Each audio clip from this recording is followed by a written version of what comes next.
Welcome friends to this 4th edition of the Linefeed magazine haul video series. It's a new series, it's a new video and a new format. We start with slow news. Slow news for this edition. We start with Bloomberg Business Week, where Richard Turley, who has been lead creative on the title for the past 4 years, has decided to leave for a job at MTV. Also in slow news, Somerset House in London recently held their annual Pick Me Up event for illustration and graphic art, where they had a radio program which included a day of magazine-related discussion and interviews and music. It was put together by Comms Bureau, and a podcast is forthcoming. And our last bit of slow news is that print-on-demand services Blurb and MagCloud are to be merged. It is unclear how much of MagCloud will survive in its current incarnation and whether or not the whole lot will be submerged into Blurb. And that's slow news for this edition, May 2014. Next, reviews.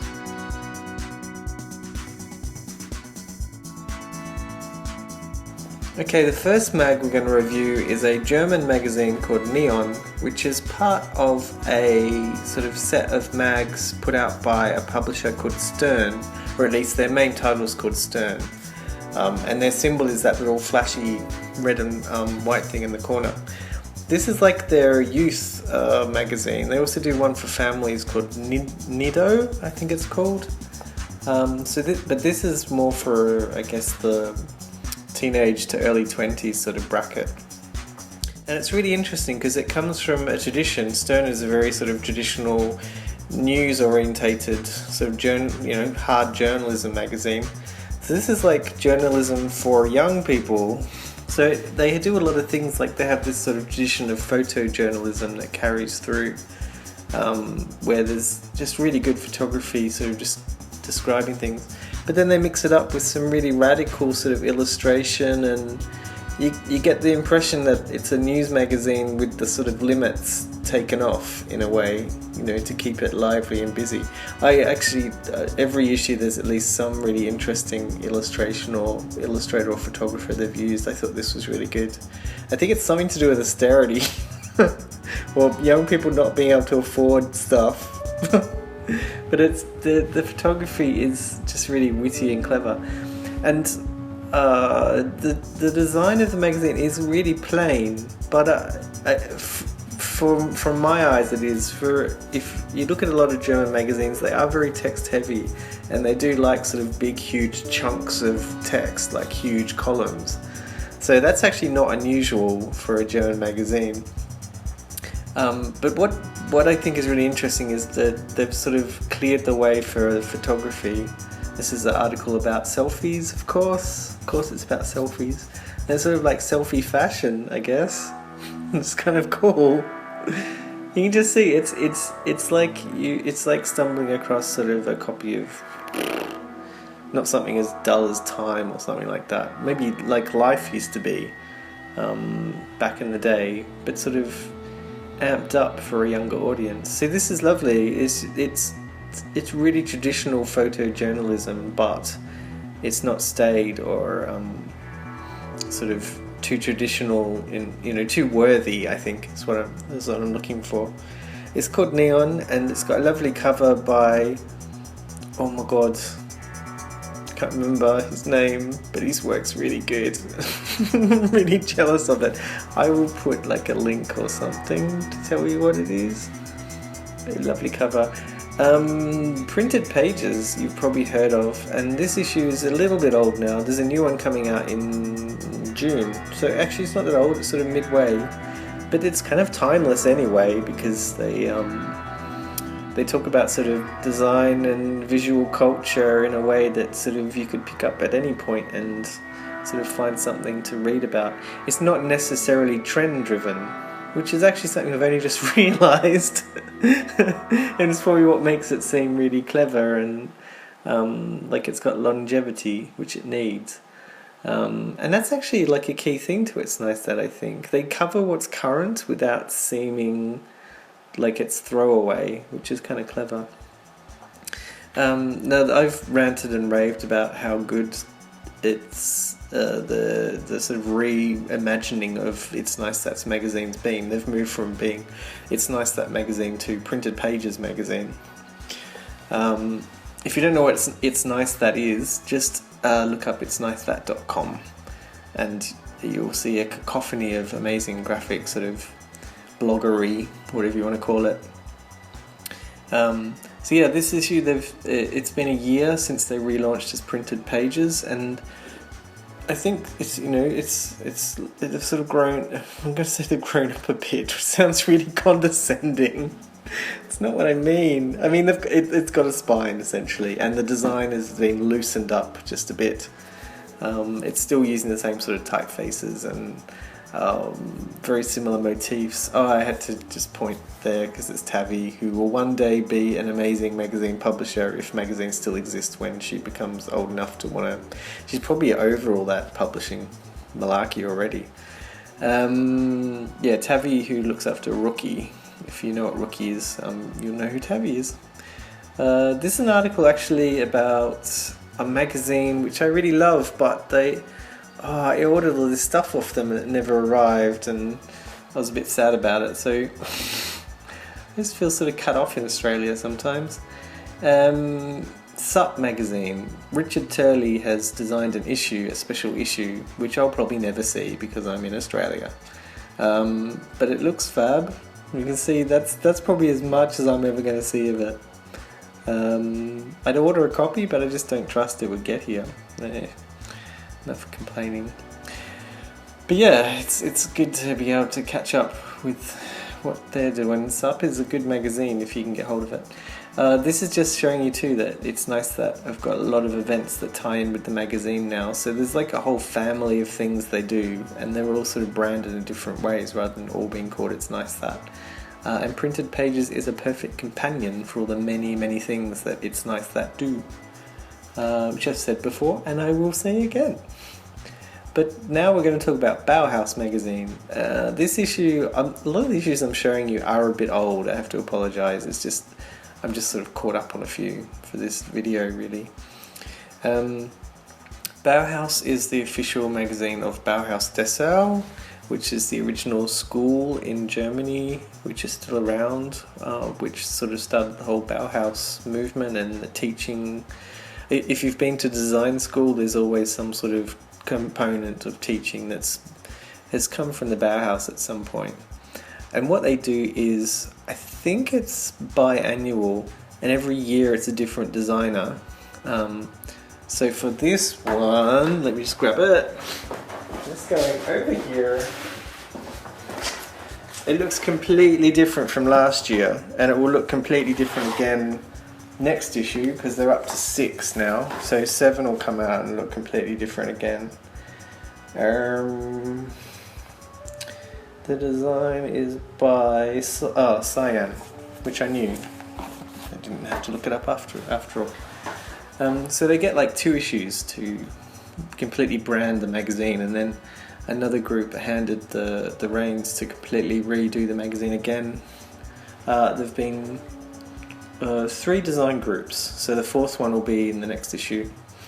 And this is just a really good entry point. If you want to start collecting the Bauhaus magazines, it's about the Bauhaus in the tropics, which is so far from the actual Bauhaus Dessau building in sort of cold sort of Germany. It's not very tropical in Germany. That's what I'm trying to say. They talk about sort of the connections to all sorts of parts of the world. Essentially what the magazine does is it just broadens the Bauhaus's remit and sort of says that it's not just about this sort of building, it's about a whole ethos that's spread around the world, and influences came in and also they sort of spread influence out from this one sort of educational institution, if you like. The design, should I talk about that? You can pretty much see it. It's really lovely design. I'll be interested to see what happens next and who sort of takes the reins. I don't think anyone's really nailed it yet, but I don't think that's the point. So keep an eye out for that. I haven't bought a lot of fashion magazines lately, but I had to buy this one because it's got some really fab photography. I've always kept an eye on V-Man. Like, there's something about it that I kind of like, but it's sort of super glossy American style fashion. I'm not so into that sort of, you know, Americans and fashion.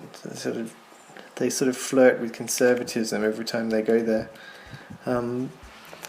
But I think there's some really lovely stuff. I had to get this because there's some really good stuff going on. Just the openers are lovely. It's sort of pictures of the galaxy with the forward and the contents and stuff over the top. Oh, can you hear me flicking? It's a new noise. I usually try not to make noises, but I want to tell you who the photographers are because their work is so good in here. This is just the preliminary. This is just the section at the front, which is photographed by Dan Forbes, and then we have the perfume section, which is photographed by Jill Greenberg. I'm assuming that's a woman. It's nice to see an actual female photographer for a change. And Anthony Costas has done some more. This is their music section. It's Conan Moccasins, the back of his head anyway, which is really, it's the photography is just really good. I think they're really on their game. The design is okay. This was by, actually, they commissioned a filmmaker to do this bit here.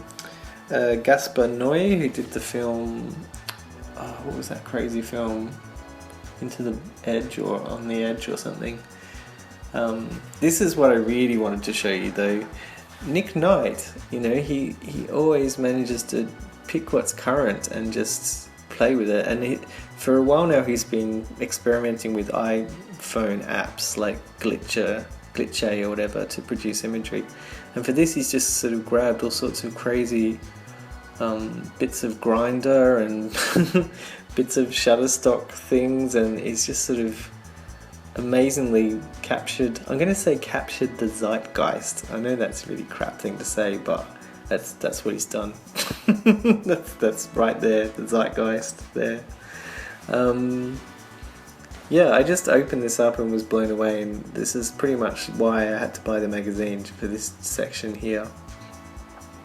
There's I've been a bit preoccupied with obviously the independent magazine sector is really exciting and interesting at the moment, but there's a distinct look that's creeping in that's sort of a bit oldie worldy and very samey. It's all that centered type, very polite serif text. Everything's sort of looking a bit sort of brown or beige, or you know, it's very easy to brand an independent magazine at the moment. There's a whole sort of cluster of them that all look very similar.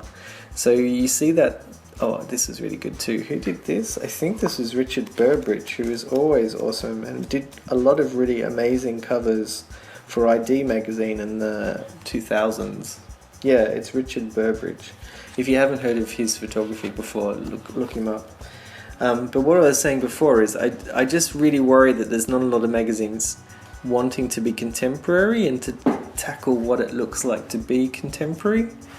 And I think that's why Bloomberg Business Week has been so interesting for people, because they've tried to look current, like they've tried to have a look, whereas a lot of magazines are just falling back on sort of the sort of design that was done in the late 60s and 70s in a lot of ways. If you look at sort of US Esquire and Port and a few of those sort of magazines, they borrow very heavily from the past.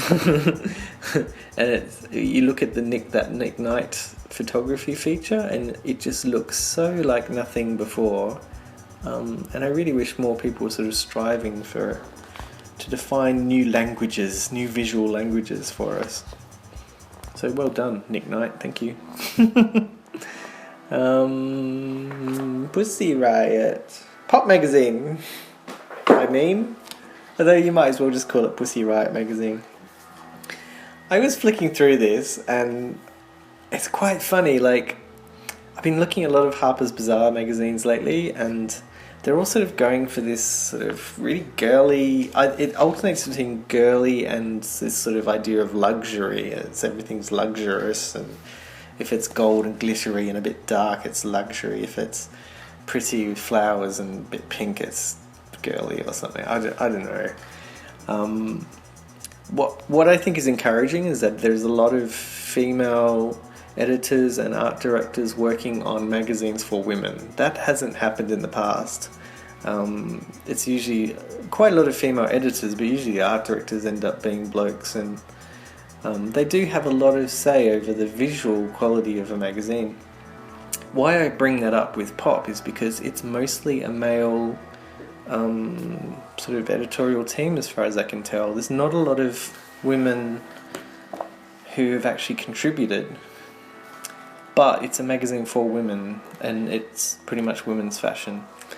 I should actually point out the Pussy Riot article is really interesting because it looks like they only had a certain amount of time with them, so there's no clothing changes or anything. It sort of runs like a fashion section, but there's no change, there's no credits for the fashion or anything like that. And that's kind of a theme with Pop at the moment too. It's just weird. They're sort of anti-fashion. They're pretty much doing the opposite of everything every other fashion magazine is doing, which I think should be encouraged. Like, you need different voices.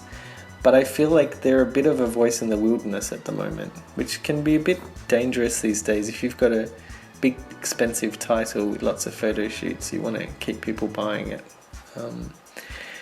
This is interesting. I've never seen any of these special covers in the flesh, but apparently they do limited edition covers for each issue. That's sort of a roundup of past limited edition covers on the right, and then the covers for this issue on the left. I love this Missoni campaign too, just have to say. Eminem Paris are responsible for that. So yeah, it was funny because maybe it coloured my judgment, but as soon as I sort of realised that most of the editor and all these people were men that were working on this fashion magazine, I started seeing it as very much sort of men trying not to be too... I don't know, there's sort of an anti-fashion thing going on. I don't know if that connects up. It's either something very clever going on or something that no one's really thought through properly. But it definitely doesn't have any of that sort of pretty, fey, girly, luxury, sort of stuff that is filling magazines like Vogue and Harper's Bazaar at the moment. This is a good example of sort of the anti sort of mainstream fashion thing that they've got going on. I mean, that has to be what they're doing. They're providing an alternative to mainstream fashion magazines, but I just wonder if it's pushed too far, that it's not interesting enough to their target audience in a way. So this is interesting. But then it's like it's that male gaze thing where the woman has been cut out of the picture. It's just her arm, and there's some sort of leery paintings behind her, or this poor lady who hasn't got enough clothes on and seems to be wandering around, probably freezing her bits off, looking like paintings. But yeah, see, it's a bit. Maybe I'm getting the whole male gaze thing wrong. Maybe if somebody can correct me. That was a woman pulling stuff out of her vagina, in case you're wondering. But I look at this and I feel like it's a magazine made by men for women. I don't know if that works in this current climate. I think women are sort of claiming back fashion from the sort of men that have been dominating magazines or whatever. So this is a really good example of the anti-fashion thing going on. I mean, she's not even wearing the dress properly. It's sort of just wrapped around her. And the clothes are just sort of thrown around. It's like, I kind of like it because it's making me laugh, but I feel like whatever they're aiming for, they're kind of going off in a different direction. Yeah. The informal shots are at the back here. I actually really liked, and I would have liked to have seen more of that up the front rather than her sort of not wearing clothes properly, like she didn't know how to dress herself or something. I don't know. Am I being too harsh on Pop? Tell me on Twitter at Linefeed or something. Oh no, this is one I don't like. Have I just ruined the review by saying that? Oh, Dazed. I don't know why you did this, Dazed. I've heard people raving about how good it is now, but I wonder if people are really going to bother with it so much anymore. The design is really deathly dull. I mean, Dazed, I thought, was doing really well when they were commissioning like typefaces that were designed for just the magazine, and it was looking like something that no one else, because of the typefaces, no one else looked like Dazed. Now they've sort of brought in a few trendy typefaces and centered everything and made the type big, and it's just like following so many trends that you're seeing in so many other magazines that I feel like they're making themselves a little redundant by this redesign. Plus the fact that they're going bi-monthly, so you can't help but see that as directly competing with ID magazine, which again is a shame because I felt like Dazed was going in a different direction to ID. Like for a while, like when there were lots of style magazines, they all had their own flavour, but there was a sort of similarities in terms of what they covered, and we'd broken away from that. Like ID and Dazed were very different things for a while. Now I feel like they're sort of starting to dovetail back into each other again, and it's this sort of really dour photography. There is actually one bit in here where there's this really see, that's quite bright. This, I thought this was really glitzy and amazing and bright, but it's just killed by everything surrounding it and the design of the pages. It's just like, if you're going to do something this amazing and over the top, then you want the design to do it as well, I think. I don't know, this is when I start feeling like I'm an old man, because I'm thinking back, I remember when this was like this. But I really do think that what Dazed has done is a mistake. I think it's not dynamic enough, and they're in danger of sort of cancelling themselves out, really. So that's a bit sad. But this is good. Dwell have redesigned. I get a bit obsessed about the male-female design thing. I really do have this idea that in my head that men and women design things differently. I know that's a massive generalization, but I really feel like there's a different approach. And this is, Dwell now has a female team designing it. I'm just flicking. Can you hear me flicking? I'm just trying to find the names. Where's the colour font? Oh, that's the owner. Don't want that. Yeah, creative director is Jeanette Abink, who I don't really know. But having said that, the male-female thing, it actually looks more like when Carl Blue was in charge, which is a good thing. Like, it was a really strong-looking magazine. You can see it's, like, if you're familiar with Dwell in the last year or so, it's really busy, and now it's super clean. And this, like, beautiful, super clean layout. Just one typeface, just really just snapping to that grid. And it feels like something Dwell should have done a long time ago, but it's good they're doing it now, like they've had their messy period. That's muck. That's not a design feature. That's like a printing error. The content of this issue, not amazing, but the redesign, really good. I'm hoping the content and the redesign will start matching up and it'll make me want to buy it again, which I have done, so it has. Artichoke is an Australian magazine, and I've bought it for a while. I was trying to collect all the issues. I think it's really interesting. They do this varnish. This is like varnish on every issue has a different pattern or a different texture, and they do it on the cover and the back cover. What happens in Australia sometimes is magazines get supported by various industry bodies, and that helps them obviously continue publishing without, and the advertising helps as well. But it means they can do things like the back cover doesn't have to have an ad on it and stuff like that. This one is supported by the Design Institute of Australia, but is a newsstand title, so you can buy it wherever. It's had the same designer since it started, and they've been going for years and years and years. I'm just looking. Oh, it doesn't say her name, but it's credited as Cube Construct, is the designer. I'm a bit sad with this issue. Okay, I'm just going to say this.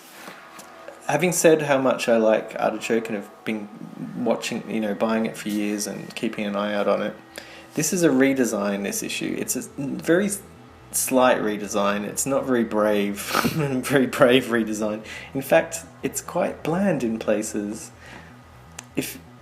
Artichoke before was quite lively. These pages you see here, these title pages, are where that essence is still there. It's still quite lively. But if you look everywhere else in the magazine, it's quite dull. It's sort of these grey pages, typeface they've been using forever. And I just feel like, it's the safest redesign they could have done. And this isn't the time to be safe. This is the time to be challenging, because the magazine industry in Australia is not healthy. Playing it safe is not going to help. So, Artichoke, I love you, but could have done better with that redesign. It's not going to help you, I don't think. Okay, this is our grand finale. This is magazine, and it's a magazine about magazines. Sorry, that just really made me really happy. It's been going for a long time. You might not have heard of it, but it has been going for a long time. This bit, I just have to point out, is great. It's just gossip about magazines. It's really gossipy. And it just sort of says, oh, have you heard Dazed has done this? And, these people are doing this with these people. It's super gossipy, and I love it. It's really good, and it's all just about magazine culture. And they mention facing pages. Let me just give you a brief history. It used to be only available through these OFR shops, which was like a French design bookshop, and they also published their own bits and pieces. And one of the things they published was this magazine, and it was really only this bit, which is like where they review magazines and they take wacky photos of them. So each issue, it's a different photographic style. So here it's like all laid out on the floor, but for another issue they might be ripped apart in piles, and it's really interesting. Things that have changed since then is they now include a digital column, which I hadn't noticed before. So they talk about the magazine as a printed, object, and then they talk about their digital component, which is a really good way to break it up. But as I said, when it started, it was mainly just that section, and now it's been going for quite a while, and OFR I don't think are around anymore, but they're still publishing. They've sort of had to incorporate all this weird fashion stuff that doesn't really work. It's sort of, it must generate income for them. I guess it's generating advertising, but it sort of dilutes the strength of the other content, I think. You can see here, this is like a section in the middle on different sort of uncoated stock that they've put all the articles in. So this is like the bit where you can read. It's all in French, but I'll test my French on it. My French is rubbish, take me forever, but I want to read about Alexa Brodovich, and I want to read about the APC website, and there's a bit about ID magazine at the end that I also want to read. So, and this was great. This is just a page of slogans from magazines and from people. Never Out of Style? Mex, is that that's a magazine, isn't it? The North Face, I think, that's that's brand, I think. But pretty much there's enough in there to be fantastic without having to put the fashion section in. But I'm guessing it's there because it generates advertising revenue. I don't know. So you can see this is a French magazine, and this is really dull. Not dull, it's just sort of a bit amateurish, the fashion section. It gets interesting here where this is like archival images, but I guess, you know, they're not talking about current clothing, so it doesn't tie in, you know, if they have to, you know, attract advertisers. But this is really nice. It's like just sort of shots by a photographer over his career from different fashion magazines, and no explanation. It's just sort of these random pictures inserted. It's really good. It's really hard to find. You can see here, these are the back issues. So they've changed a fair bit in terms of format and style. They used to actually have a different designer for each issue, which was fantastic. You can see all the different mastheads. They would pick the photography style and the typefaces and everything for each issue. It'd be like, to have a collection of them would be amazing. Quite a good quote by Jefferson Hack there as well. I could go on and on about this forever. Obviously, it's a magazine about magazines. I do magazine reviews. I love magazines. If you love magazines, you have to get magazine. And that's just get it. I think it's magazine.fr, the website. And that's reviews over. Thanks.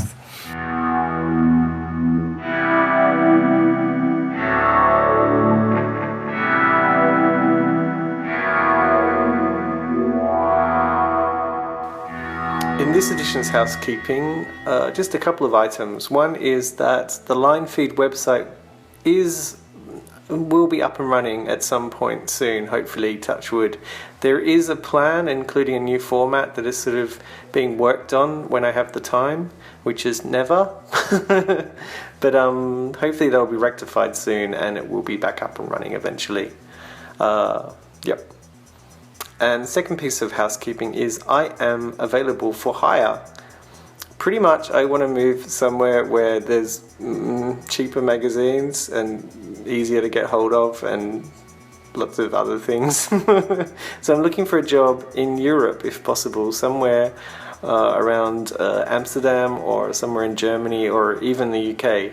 Any tips or leads, much appreciated. You can see what I do and what I've done by visiting okinterrupt.net, and you can contact me via the email address there.